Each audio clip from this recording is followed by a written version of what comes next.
Hello all, this is Sarah Manji, Policy Officer here at the Colorado Health Foundation. Thank you for joining us for today's workshop, Advocating for Impact, Nonprofit Organizations and Lobbying. The Colorado Health Foundation is pleased to be able to host this workshop today, and for those of you who might not be familiar with us, our vision is that across Colorado, each of us can say we have all we need to live healthy lives. And here at the Foundation, we believe strongly that policy and advocacy are vital tools to achieve this work. So today we have 3 goals for this webinar, and we hope that you find that the presentations answer these questions. The first being, how can lobbying be an effective tool in advancing an organization's goals and mission? The second question is, what are the legal parameters for nonprofit organizations that engage in legislative lobbying? And finally, how can a nonprofit ensure that they are prepared to lobby effectively on behalf of the organization's priorities? So today we are lucky to be joined by 3 presenters. First is Kara Lawrence, who's an attorney and expert in nonprofit tax law and a partner at the Tierney Lawrence LLC. And we're also joined by Will Coyne and Adam Eichberg, who are both lobbyists at Headwater Strategies, a public affairs consulting firm. And Will and Adam have a broad client base that helps provide them with a great deal of experience in working on behalf of their diverse clients down at the Capitol. So thank you guys again for being here, and we'll go ahead and begin with Kara's discussion. Kara will be teaching us all the ins and outs of tax law and the IRS parameters for nonprofits that wish to engage in lobbying. We'll turn it over to you, Kara. Well, thank you, Sarah. I'm happy to be here. I think it's been really important for me to talk with various nonprofits and 501c3 organizations about the fact that you actually can engage in advocacy and lobbying, and that you should do it because there's so many ways to advance your mission to do it. I think a lot of 501c3s are very fearful of doing this because they either think they can't or they just don't understand the rules. So hopefully, when we get through what should be a kind of a top level, dirty, quick and dirty version of what the rules are, you'll understand that there's a lot of work you can do in this arena as a 501c3. So to begin with, we have to talk about what exactly lobbying is, because that term can be used for various different things, but in the Internal Revenue Code, it's kind of a term of art, and it's defined very specifically. So lobbying refers to the expenditure of money for the purpose of attempting to influence legislation. So that includes, attempting to influence legislation doesn't just mean, potentially giving money to push legislation through, but it's advocating the adoption or rejection of legislation. It's contacting members of the legislative body or the general public, or telling the public to contact their representatives and asking them to vote or support on a certain measure. Now, again, before we kind of get into the details, I want to be very clear that even though we're talking to 501c3s here, private foundations are strictly prohibited from engaging in any type of lobbying. So if you're a private foundation, you cannot lobby at all. Although there's advocacy rules that we'll talk about that private foundations can do. You also can't use public funds, like if you're for lobbying. So if you have a grant from the state or the federal government, you cannot use those funds for any lobbying activities. And also, if you're receiving funds from a private foundation, you have to check your grant agreement, because oftentimes private foundations will give you restricted grant agreements, and it might say in that agreement you can't use these funds for lobbying. So, to begin with, pay attention to those rules. So if you determine you have funds that you can lobby with, the question is, what exactly is lobbying? And the key issue is lobbying refers to the expenditure of money for specific legislation. So I'm going to break down the tax code definitions of what that means. So first of all, legislation means any action by Congress, state legislature, local council, or a similar governing body, or by the public in a referendum or ballot measure. So I always, when I teach organizations about this, I would say, when you look at legislation, you have to go back to kind of your high school or middle school civics class. Legislation has to come from a legislative body under the tax code rules. Legislation, therefore, comes from the legislature, be it Congress or our state legislature, Denver City Council or your local city councils, or, in Colorado, we have so many ballot measures, so that's when the general public gets to vote.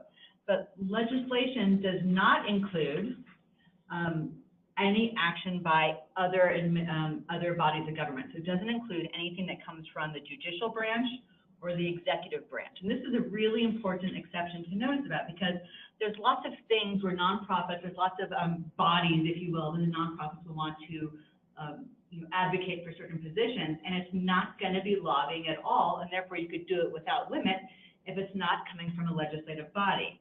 So a very good example, or if you want to talk to the school board about something. A school board is not a legislative body. So if you want to go talk to the school board about implementing any policies or procedures, that is not legislative in nature, and therefore it is not lobbying. Similarly, if you're working with any administrative branch, they're under the executive branch of government. So when you're dealing with rules and regulations, those are not legislation, and therefore you're not lobbying. Similarly, legislation, because it's the executive branch, usually doesn't include anything coming from the president's office, like an executive order. Generally, executive orders are administrative in nature, which doesn't mean there might not be some accompanying legislation, but if you want to support or oppose a presidential executive order, that shouldn't be lobbying generally. And same if there's something that's coming out of the governor's office. Now, that being said, if a governor wants to veto something, all of a sudden that governor kind of turns to a legislator, kind of magically becomes a legislator, because all of a sudden they have the power to stop legislation. So when they're in a position of potentially vetoing legislation, all of a sudden that would become lobbying. So, it's just really interesting, because when you look at lobbying, I think you really have to look at what is it and what is legislation. Is it legislative in nature? And when you're looking at things like city councils, like Denver City Council or other city councils, you have to kind of look to see what exactly they're doing, because sometimes they're acting in a legislative capacity, sometimes they're acting in an executive capacity. So once you determine that there is legislation, something coming from a legislative body, there has to be something called specific legislation. So legislation becomes specific at a certain point. So if it's not specific, you're not lobbying yet.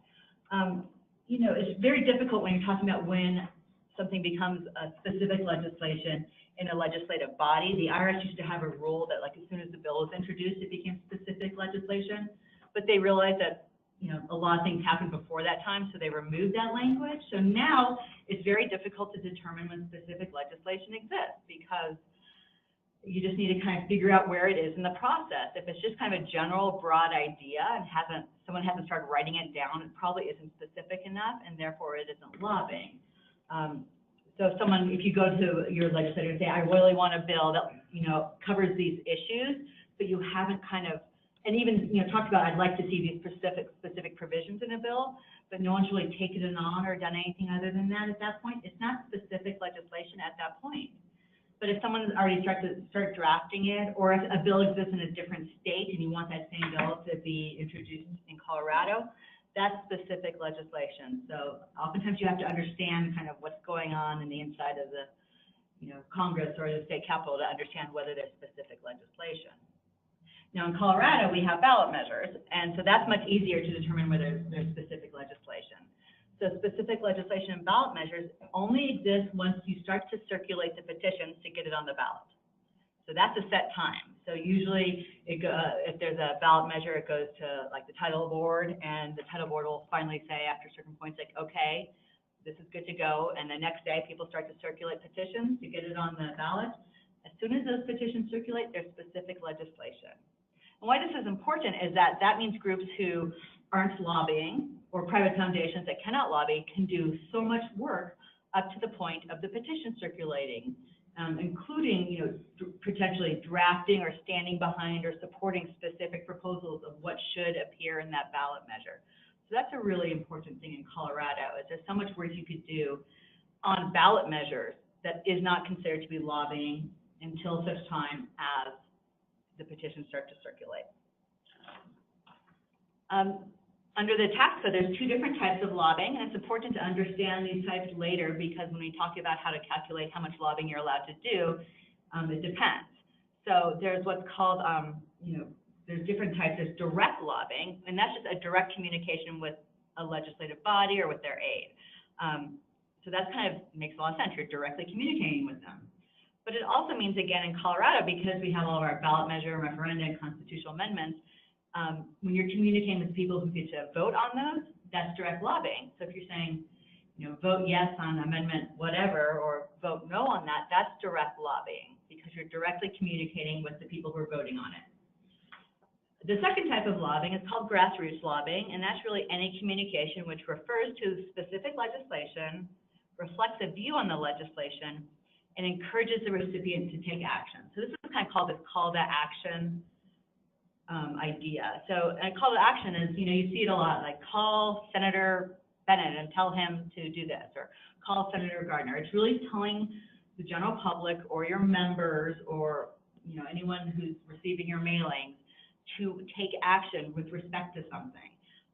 Now, you don't need to use special magic words, and you don't need to even use the name. You could just tell them to call their representative, and give them some methodology of figuring out who that is. It's interesting because you could say a lot of things that won't be considered grassroots lobbying if you don't have a call to action. So that's a nice little kind of exception to the rule. You could just say, we really dislike this particular issue that this person's pushing. But if you don't say call them and tell them to stop or something, you're not doing grassroots lobbying. So that's a really good way of discussing legislative issues without actually engaging in lobbying. The next section is really important, and it's especially important for private foundations and groups who either don't feel comfortable lobbying, or you've run through your lobbying limits. We'll discuss the limits later, but there's lots of activities that are not technically lobbying, and therefore a 501c3 or in a private foundation can do without limitation. And I usually call this advocacy work, and that's how I distinguish it or try to teach people to think about it. Advocacy more policy related, whereas lobbying really relates to supporting or opposing specific legislation. So I always think it's important to kind of use those different terms and not to use them interchangeably. And so again, you're not lobbying if you're not supporting or opposing specific legislation. So that really means, if you're talking about policies and doing things at a higher level without referencing specific legislation, you're engaging in advocacy but not lobbying.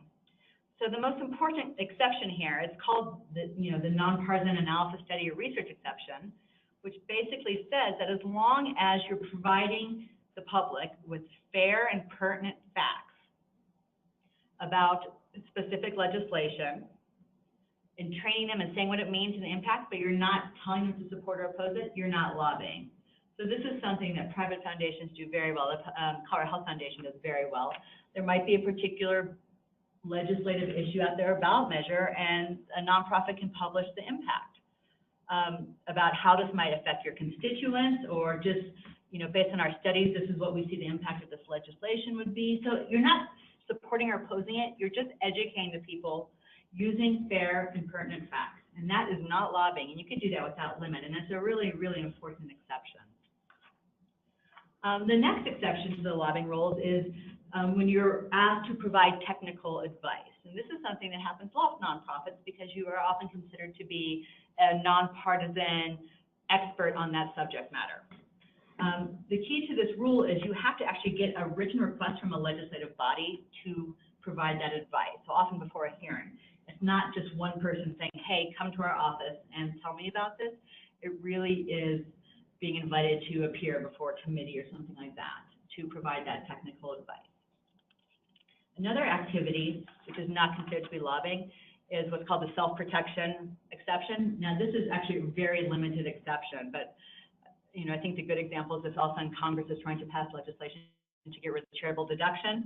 I think that's something, because that would so impact the existence of charities by getting rid of the charitable deduction, that you could probably engage in unlimited lobbying for that because it's related to your fundamental existence. This doesn't include doing something in the budget that might impact your your ability to do certain things, because all of a sudden, maybe something happened in the budget and you're not getting funding for a program. That doesn't include this. That's not part of this exception. And as I mentioned just a few minutes ago, any discussion of broad social issues is, again, what I would consider to be advocacy and not lobbying. So even if there is specific legislation that's pending right there, and the vote's going to be happening next week, a private foundation or public charities can, without engaging in any lobbying, talk about the big issues surrounding it. So, for the healthcare, which has just been going on for many years now about the legislative change.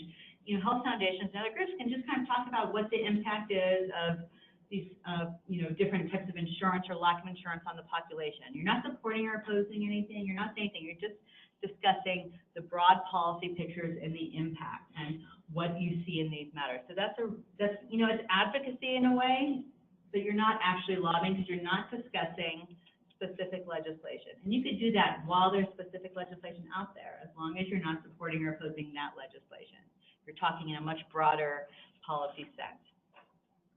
Some other miscellaneous non-lobbying activities is just, speaking again with executive branch or administrative branch officials because they're not in the legislative branch. Having your volunteers lobby. This is important because, again, lobbying is the expenditure of money to support or oppose legislation.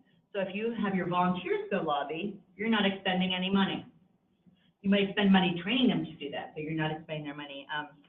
So training your grantees how to lobby, you could do that. Encouraging civic participation, getting out the vote, being involved, and just supporting advocacy work. So there's a lot of work that really I think lots of people may think, or lots of organizations think are lobbying, and therefore are afraid or tentative to engage in that work. But there's just so many things out there that aren't even considered lobbying. And even if they are considered lobbying, 501c3s are absolutely lobbying. Again, foundations can't. You can't do it with government funds or restricted funds, but public charities and 501c3s are allowed to engage in lobbying. You just have to know your limits. So there's two ways a public charity can determine their lobbying limits. The first one is called the insubstantial part test. Now, this is one that's kind of been in existence forever. And it's a very complicated test in that there's really no rules. No one knows what the insubstantial part says. It basically says just an insubstantial part of your activities can be used to influence legislation. And so they don't really tell us what that means. We don't know if it involves money or volunteers or what it is. So usually we recommend not to rely on this test and to do something called making the H election. So lots of people hear about the H election. What the H election actually is 501H of the Internal Revenue Code. It's a tax section. So the shorthand term is the H election. And the reason why we like to recommend that groups make the H election is because it gives you a mathematical certainty in terms of determining how much you can lobby. Certain organizations are not allowed to make this election. So like churches and temples and mosques and religious organizations such as those are not allowed to make the H election. They have to use the insubstantial part test.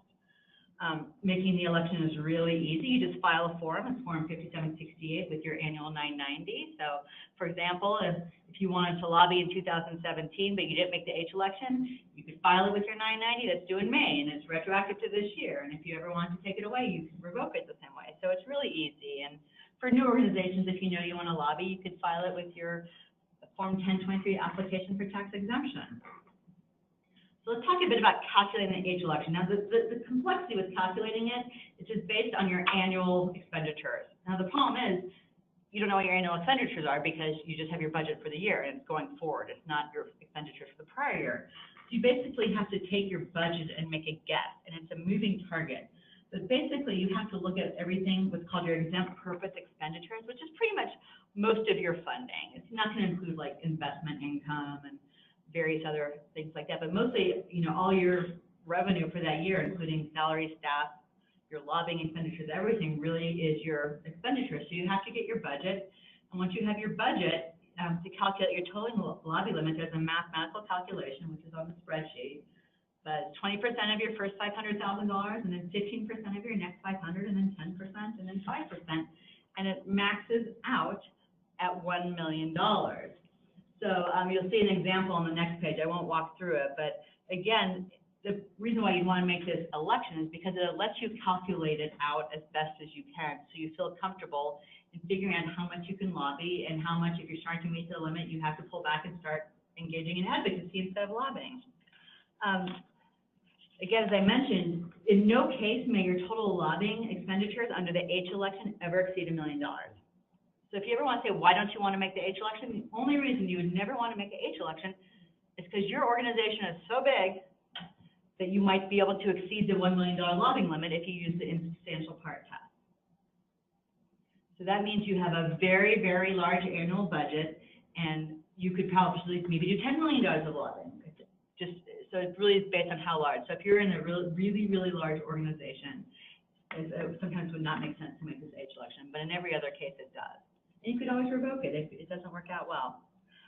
For the H election, as I mentioned before, the reason why you have to understand the difference between grassroots and direct lobbying is direct lobbying is basically can be 75% of your total H election, and grassroots lobbying can only be 25%.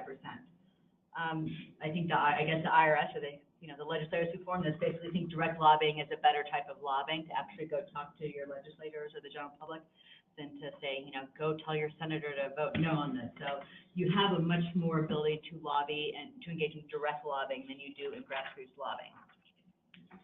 And I'll end with, what happens if you actually exceed your H election limit? As I mentioned, it's a bit difficult to calculate because you have to look at your annual budget, so you're looking, going forward, and, your budget changes through the year.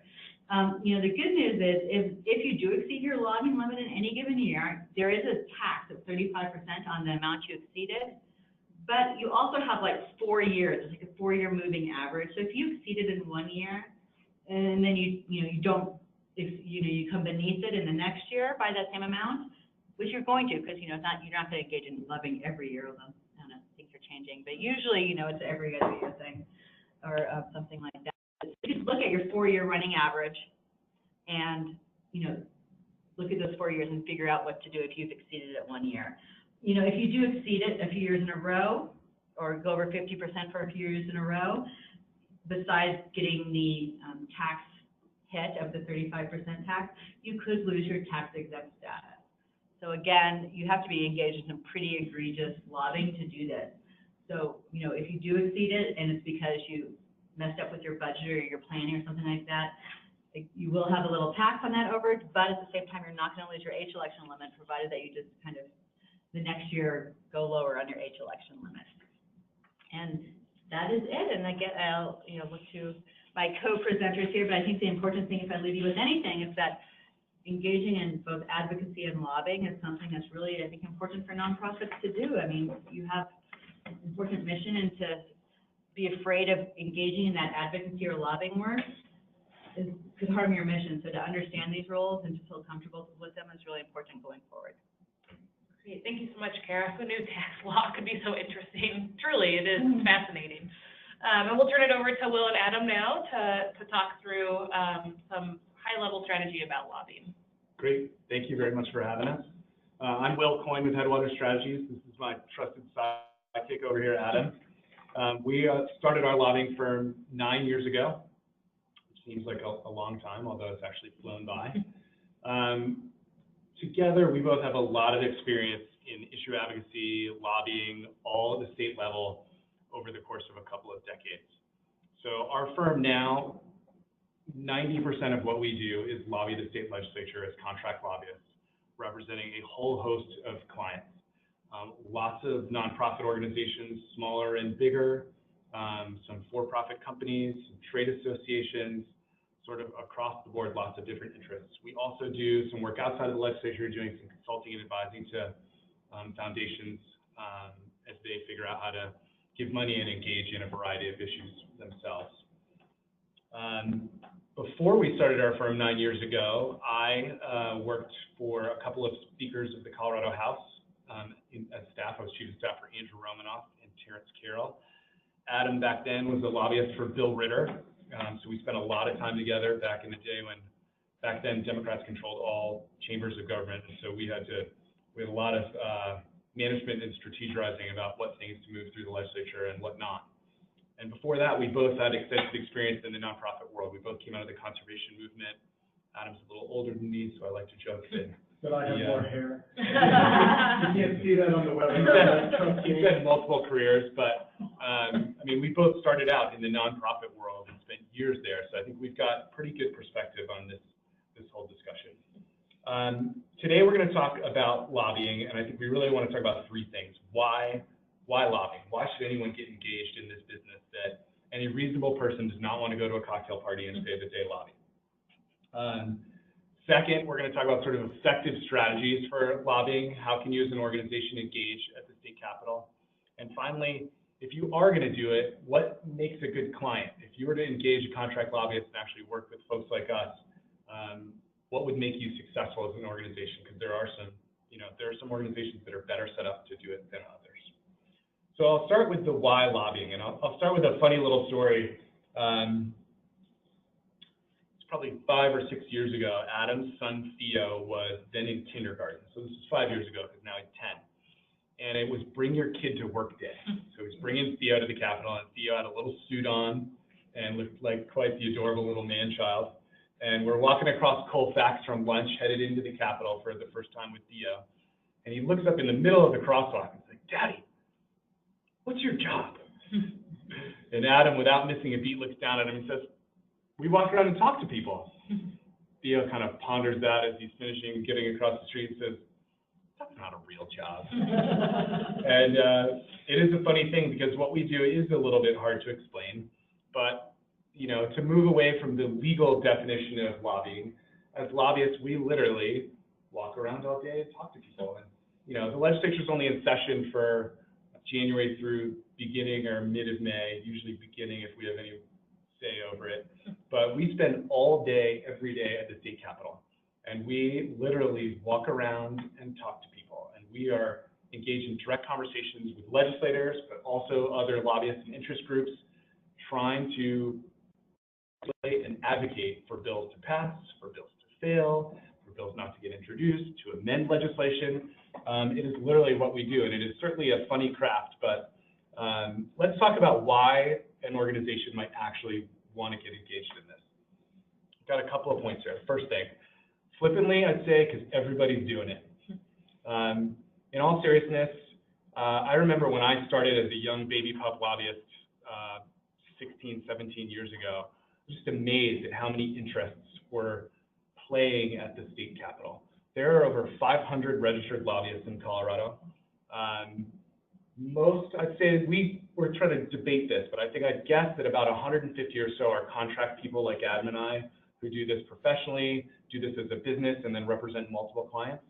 There are then another couple hundred who are in-house people who work for either a company or a trade association, and it's part of their job is to be a representative going down to the Capitol.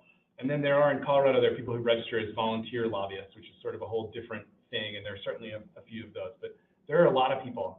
And with those 500 lobbyists, I actually don't know the number, but the number of entities represented, I mean, there are hundreds and hundreds and hundreds. And, the real truth is that the more it is mostly interests with money who are engaging, because as Kara said, in order to engage in direct lobbying, the definition of that is spending money. But there are also lots and lots of nonprofit organizations and volunteer organizations who are also doing it.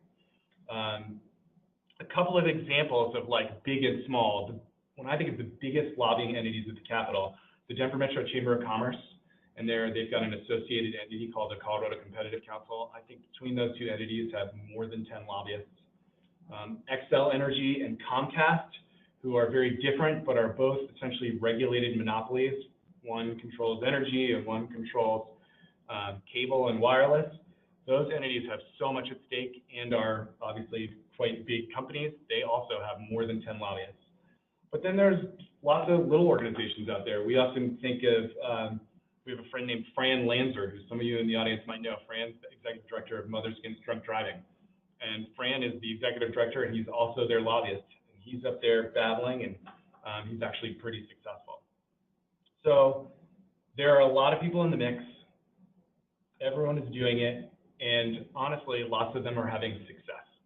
Another key point that I wanted to say is that legislators actually want to hear from you. I know that seems a little bit crazy. Colorado particularly is a really accessible state to go and lobby legislators. We don't have a lot of staff. It's a low budget enterprise up there. So when you think about staff in the legislature, there are kind of a couple of different buckets. There's the partisan staff, so each caucus, there are 4 caucuses, the House Dems, the House Republicans, the Senate Dems, the Senate Republicans. Each caucus has a handful, like 5 or 6 or 7 staff that are dedicated just to them. Then each legislator gets one person just for session as an aide, And those people mostly are not helping with policy. They're mostly helping them like answer email and answer phones. And then there's a whole host of nonpartisan staff in the legislature. These are the people that make the wheels run, to make the process happen. There's the bill drafters. There are all the fiscal analysts who make sure that the budget works out and who make sure that that we know when legislation is going to pass how much it will cost in the budget. And then there are the staffers who actually staff the committees and literally make sure that like votes are recorded and keep the place functioning. But it's a really low budget place.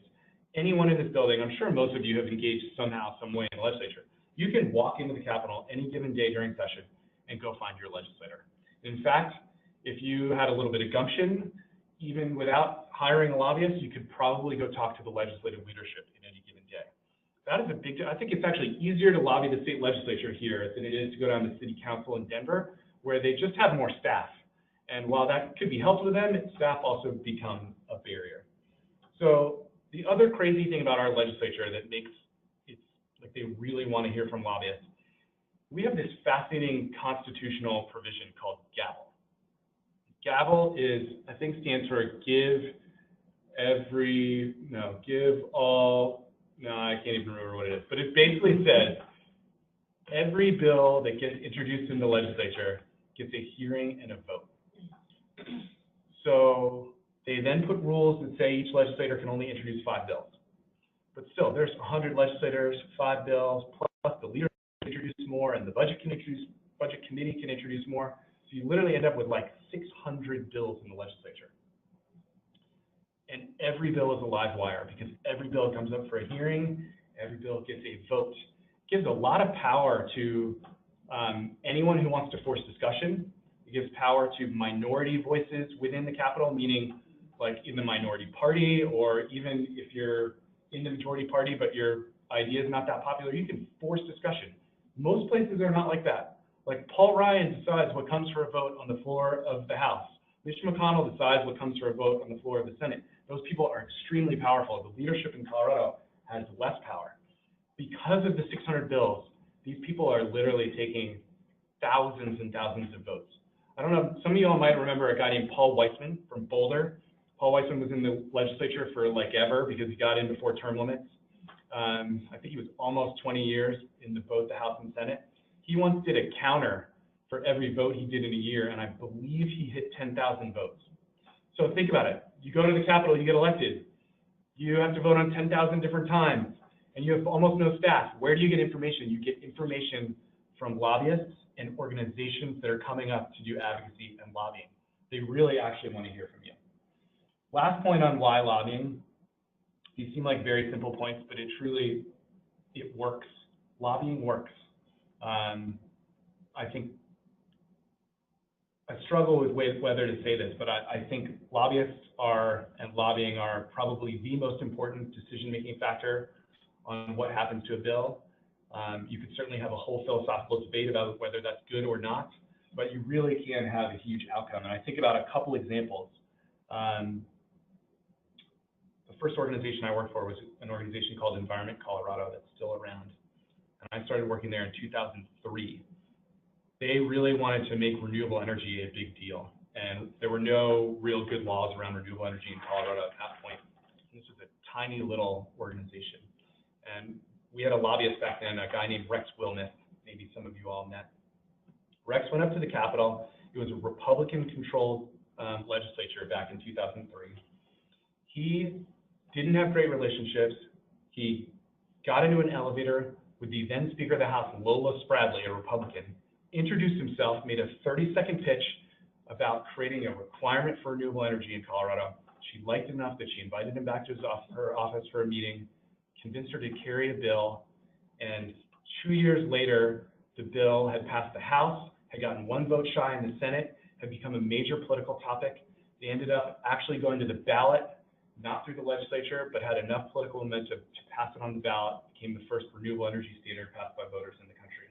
All from a tiny little organization with 1 lobbyist who didn't even know that many people. So it works, people. That's my point on that one. Why don't we move to Inside Out? So Will's talked a little bit about why lobby, and I want to talk a little bit about the different strategies to lobby. And we often talk about in the legislative parlance or the lobbying parlance, the inside versus the outside game. So I want to give a really quick definition. So inside legislative strategy is directly talking to legislators, going up, looking them in the eye, and asking them for their vote. The outside game really is about changing the environment to create a place where a bill idea or a policy proposal has the momentum to move through the legislative process. And those things are rallies and newspaper articles and all that sort of stuff, which we're going to talk about in a minute. Now, I want to start with the inside game. And what you see on the slide in front of you are two different swamp monsters. And we picked swamp monsters because, you know, Donald Trump's been spending a lot of time talking about draining the swamp. But what I want to tell you is when you drain the swamp, both monsters look exactly the same. It doesn't matter. You're still a swamp monster. So the in-house swamp monster has some real advantages and some disadvantages to the contract lobbyist. An in-house lobbyist, somebody who works for your organization, who gets paid by your organization and is a staff person of your organization, oftentimes, almost probably every time, is also an issue expert. In the Capitol, in our experience, they can do the lobbying, but they also have, you know, a ton of knowledge about what your organization is working on, the issues that it's pushing, and how to communicate that with a legislator. They also, oftentimes, if not exclusively, are the decision maker. They don't have to go back to the organization. They can negotiate on the fly. They understand how far you can push a policy and how far you can retreat from a policy and still meet the organizational goals without having to go back and check in over time. And then thirdly, they also have a really good sense in our experience of what other resources the organization can bring to bear. They know that there's an issue expert back, another issue expert back at the office who can do something. They know that there's data available to back up a point. They know where the infographics are and where they came from. They just have a grasp of the organizational capacity that organization can bring to bear when they come to the legislature. Now, there are some downsides to being an in-house lobbyist. The first downside is that usually it's not all that person does. They usually have another job, and particularly in Colorado, where our legislature only meets for 120 days, as Will said, from January until the beginning of May, the lobbyist usually has other responsibilities and are oftentimes torn about whether or not they can be at the Capitol full-time or they need to be back at their office working on other things. They get, often in our experience, they get pulled in lots of different directions. They also usually have only one issue upon which to build relationships with legislators, staff, and other lobbyists. So a lot of what we do, and I'm going to talk about in a minute, is build relationships. That's really the core of the inside lobbying game. And if I'm a lobbyist and all I work on are issues related to health, I'm going to have a limited set of people who are my champions. I'm going to have another set of people who usually are against me. Then I'm going to have a bunch of people in the middle who the only issue I'm ever talking to them about is health. And I'm not going to have an opportunity to sort of build a more robust relationship with them. Contract lobbyists, on the other hand, it's really all that people like Will and I do. Our entire job, the way we look at it, is to spend every waking minute at the state legislature building relationships so that we can advance the public policy goals of our clients. We have a little joke that we go down there first thing in the morning during session and we don't leave the building until the last person has left. And we do that because if we leave before they do, we're convinced that they're going to do something to screw one of our clients if we're not there. Now, they might do it while we're in the building, but at least we'll see them do it. But we really feel like it's all we do. Our entire job is to be down there building relationships and working on things. In addition to that, we have lots of things to talk about with legislators. in the example of the health organization, if we were their contract lobbyists, that group of people who might always be against them, we might have something else to talk to them about. We might have another client. I can go talk to them about cars, I can go talk to them about guns, or I can go talk to them about, online education, or any number of my other clients, and have an opportunity, either in that conversation, at the end of that conversation, to kind of slide back in on the issues that I might not have access to them on if I was a single issue in-house lobbyist. We also have the ability to build long-term and long-standing relationships with the other lobbyists. There are a lot of things you can learn from the rest of the lobby. We find that just being down there, even when we don't have a specific bill to be working on, that when we're down there, we're seeing people, we're talking to them, and we're learning about everything else that's going on. And the last thing I'll say in the sort of the reasons to have a contract lobbyist is that we also become experts in the process. We spend so much time down there, and we've seen it all. Will said, we've had our firm for 9 years. I've been in and out of that building for more than 20. We've essentially at this point seen it all, and we understand the procedural moves and the political moves and all the different things you can do. But there's also a downside to contract lobbyists, and some of that is that we're a mile.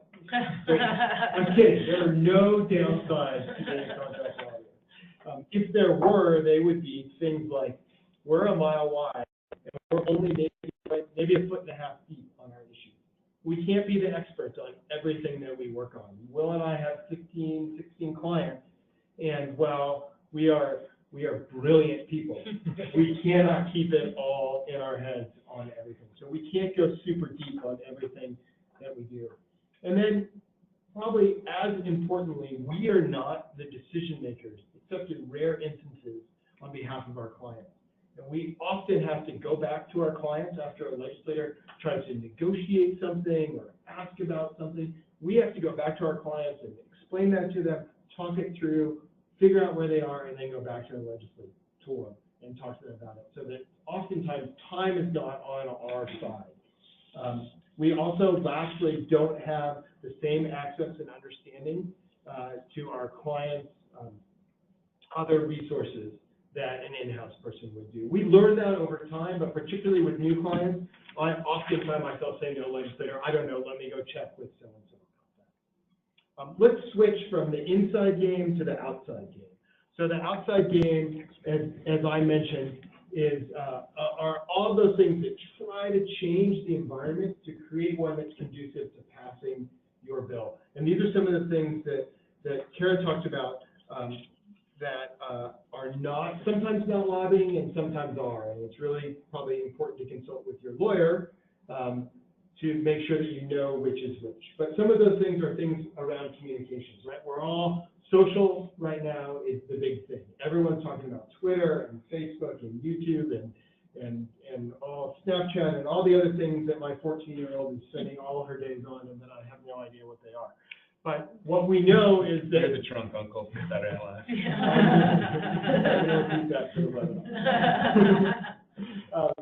Live. We know that social moves legislators. My favorite story of this is we were sitting in a committee hearing, and we were watching the committee sit up there, and we saw a legislator post online, this bill is in front of me, how should I vote? Right? Asking her network on the Facebook.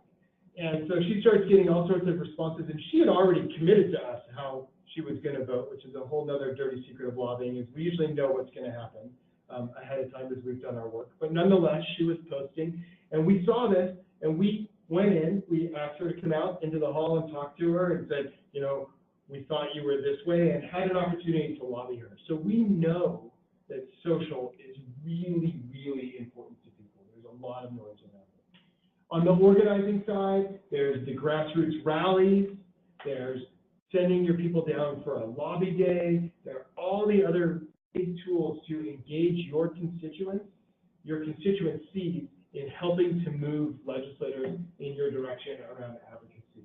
And then sort of related to that are the grass tops pieces.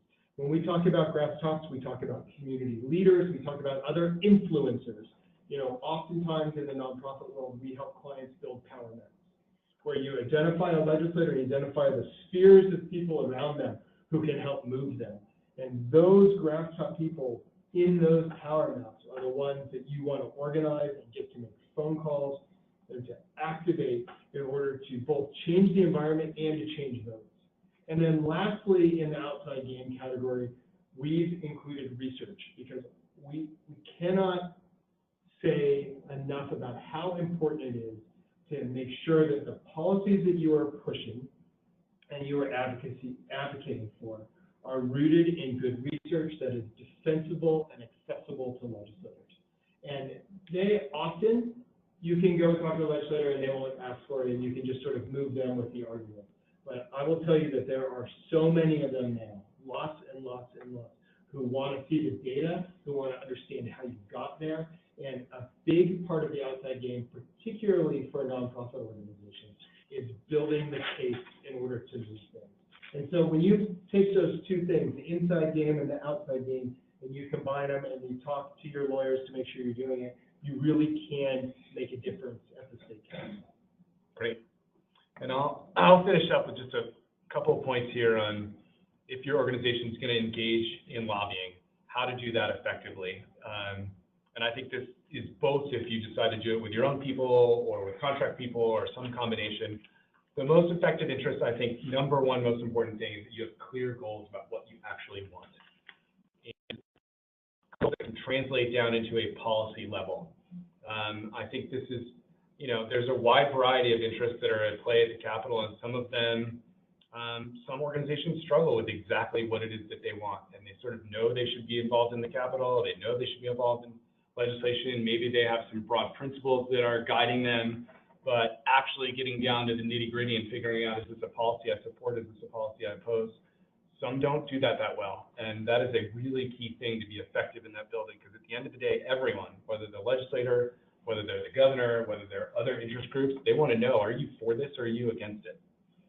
A quick decision-making process. Our Capitol is a little crazy. Stuff moves fast, particularly toward the end. There's a lot of natural procrastination in the process, but March, particularly April, and really at the end there, it only takes 3 days legally to move a bill through the process, and we have seen bills go in 3 days or 4 days or 5 days. So oftentimes having it set up where you can make a decision quickly will keep you part of the process and an effective advocate. The other things, I think this is particularly relevant if you're going to engage with contract people.